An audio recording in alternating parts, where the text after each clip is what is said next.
The conventional wisdom about employment is almost entirely wrong, and most people who follow it end up dependent, fragile, and stuck for the rest of their working lives.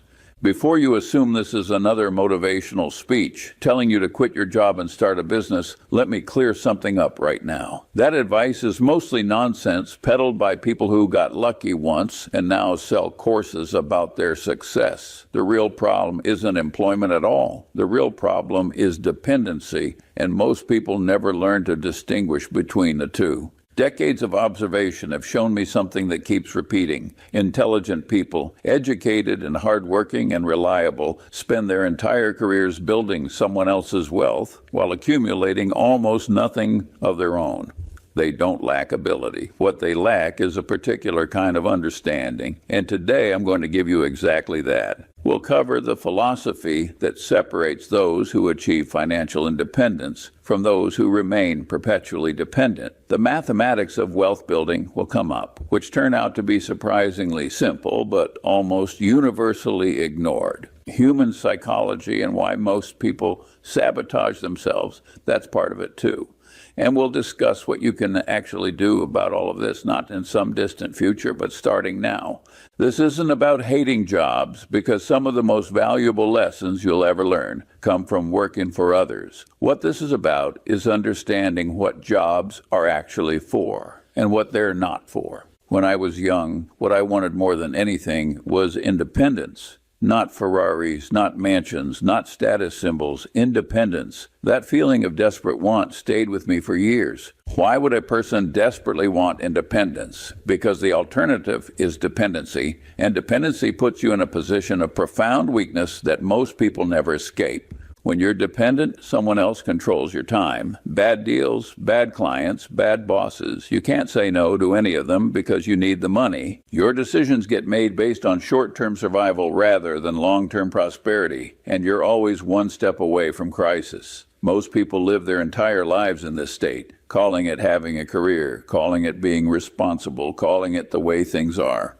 What it actually is a trap, and like most traps, it's invisible to those caught in it. Here's how the mechanism works. You graduate from school and get a job that pays you enough to live on, but not much more. An apartment gets rented, a car gets bought, and you acquire the lifestyle that your income permits. Then something interesting happens, something predictable. Your expenses rise to match your income, and every raise you get, your lifestyle inflates to absorb it completely. This is not an accident, and it's not bad luck. This is predictable human psychology meeting a consumer economy designed to extract maximum spending from you at every opportunity. The part that really matters is this. While you're busy spending everything you earn, you're not building anything. You're trading time for money at a fixed rate, and you're trading all that money for stuff that depreciates, experiences that fade, and obligations that compound against you. The mathematics turn out to be brutal when you examine them. Earning money and spending money at roughly the same rate means you end the year with approximately what you started with, which is nothing.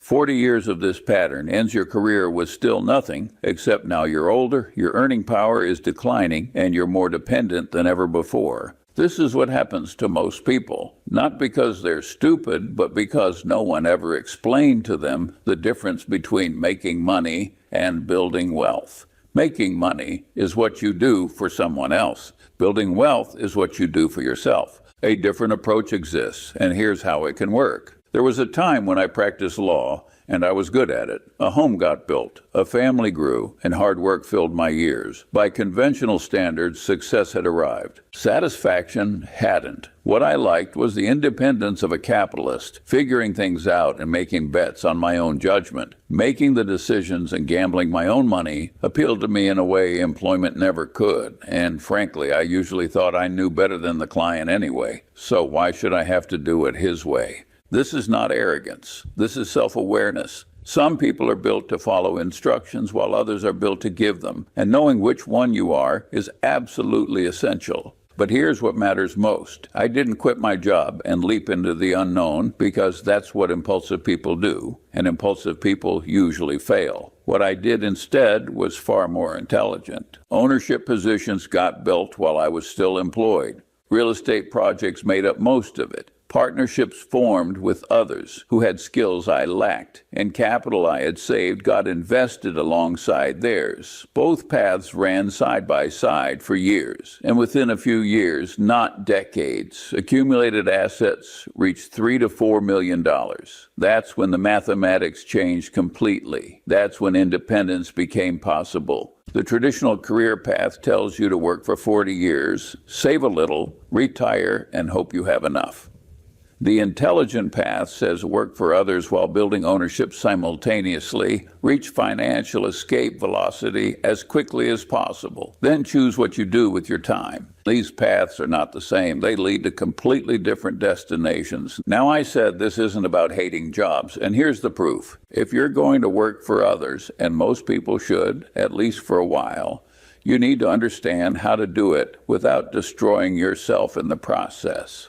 3 rules exist for this, and meeting all 3 is nearly impossible, but you should try anyway. The first rule, don't sell anything you wouldn't buy yourself. This sounds simple, but it's not. Most people spend their careers selling products, services, or ideas they privately think are mediocre or worse. They rationalize all of it, telling themselves it's just business. Everyone does it. I need the paycheck. Here's the problem with that approach. You become what you do. 40 years selling things you don't believe in turns you into a person who doesn't believe in anything. Your self-respect erodes bit by bit. Your judgment atrophies from disuse, and you lose the ability to distinguish good from bad because you've been pretending there's no difference. The safest way to get what you want is to try to deserve what you want. It's such a simple idea, just the golden rule applied to commerce. But almost no one follows it because following it requires short-term sacrifice for long-term gain, and humans are catastrophically bad at that trade-off. The second rule, don't work for anyone you don't respect and admire. This one matters even more than the first, and here's why. We're all subject to control by authority figures, particularly authority figures who are rewarding us, and this is basic psychology that you cannot escape. You will become more like the people you work under because that influence is nearly inevitable. Working under someone dishonest makes you more dishonest. Working under someone mediocre makes you more mediocre. Working under someone brilliant and ethical makes you more brilliant and ethical. You don't get to choose whether you're influenced. You only get to choose who influences you. The solution I found was simple. I figured out the people I did admire, and I maneuvered cleverly without criticizing anybody until I was working entirely under people I admired. A lot of organizations will permit that kind of maneuvering if you're shrewd enough to work it out. Most people don't try. They take whatever assignment they're given and wonder why they end up becoming someone they don't like. The third rule, work only with people you enjoy. Life is too short to spend with people who make you miserable, and this seems obvious, yet most people violate this rule constantly while telling themselves they have no choice. You have more choice than you think. Maybe not immediately, and maybe not without cost. But over time, if you're strategic, you can construct a working life surrounded by people you genuinely like. My primary partnership satisfied all 3 rules, which was incredibly fortunate. We respected each other, we enjoyed each other, and we were selling something we believed in. That combination is rare, but it's achievable if you make it a priority instead of an afterthought. Most people make money their only priority, then wonder why they're rich and miserable, or worse, poor and miserable with nothing to show for the compromise. Now, the mathematics of independence deserve direct examination. The first $100,000 is brutal to accumulate, but you've got to do it anyway. I don't care what sacrifices it requires. If it means walking everywhere and not eating anything that wasn't purchased with a coupon, find a way to get your hands on $100,000. After that, you can ease off the gas a little bit and let momentum help you. Why does this number matter so much? Compounding is the answer. Most people don't understand compounding at all. They've heard of it, and they can define it on a test, but they don't feel it in their bones. If they did, they would behave completely differently with every dollar that passes through their hands. Here's the mental model that makes it real. When I saved $10, I knew I was really saving $100 or $1,000 because it just took a little wait for the math to work. That $10 invested wisely over decades becomes something much larger through forces that work while you sleep. That's not magic. That's arithmetic anyone can verify. The key insight is this: compounding needs fuel to work. Nothing to compound means nothing gained, and a little to compound means a little more. But if you can accumulate a meaningful sum, say $100,000, and let it compound uninterrupted, you've planted a money tree that will keep growing whether you pay attention to it or not. The first rule of compounding is simple: never interrupt it unnecessarily. This is where most people destroy themselves. They accumulate a little, then they spend it. They accumulate again, then they spend again. Every interruption destroys years of potential growth, and they're constantly starting over from nearly nothing. Think about it mathematically, and the pattern becomes clear. Saving and investing consistently reveals that the first 100,000 takes the longest to accumulate. The second 100,000 comes faster because more capital is working for you now. The third 100,000 comes faster still. By the time you're building your fourth or fifth 100,000, it barely requires any additional savings because your existing capital is doing most of the work. This is how wealth actually gets built, not through income, but through assets that compound year after year. Understanding both the power of compound interest and the difficulty of getting it started is the heart and soul of understanding a lot of things about life and money. Here's the uncomfortable truth that nobody in traditional career counseling will ever tell you directly. Employment is designed to extract maximum value from you while paying you minimum compensation. This isn't evil, and it's not a conspiracy. It's just business operating according to its nature. Your employer needs to pay you less than you produce, or they make no profit from employing you at all. The difference between what you produce and what you're paid is their margin. And every employer, from the most ethical to the most exploitative, operates on this exact principle.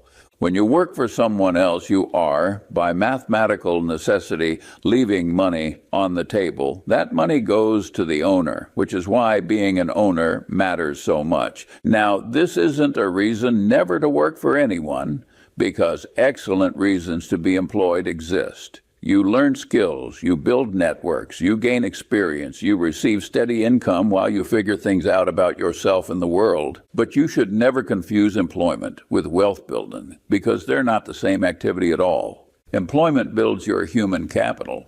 Ownership builds your financial capital. Doing only the first means you'll end your career with skills nobody wants to buy and savings that won't cover a decade of retirement. This is why I keep saying the problem isn't jobs. The problem is stopping at jobs. The problem is assuming that if you work hard enough and long enough, you'll somehow end up wealthy, because you won't. The arithmetic simply doesn't work that way. You need ownership. What ownership actually means deserves careful examination. Most people hear ownership and immediately think of starting a business. That's one form, but it's not the only form. And for most people, it's not even the best form available to them. The number one idea is to view a stock as an ownership of the business and to judge the staying quality of the business in terms of its competitive advantage. When you buy shares in a good business, you become a part owner of that business. You participate in its profits and you benefit from its growth. You're not trading time for money anymore because you're owning a piece of something that works whether you show up or not. This relationship differs fundamentally from employment.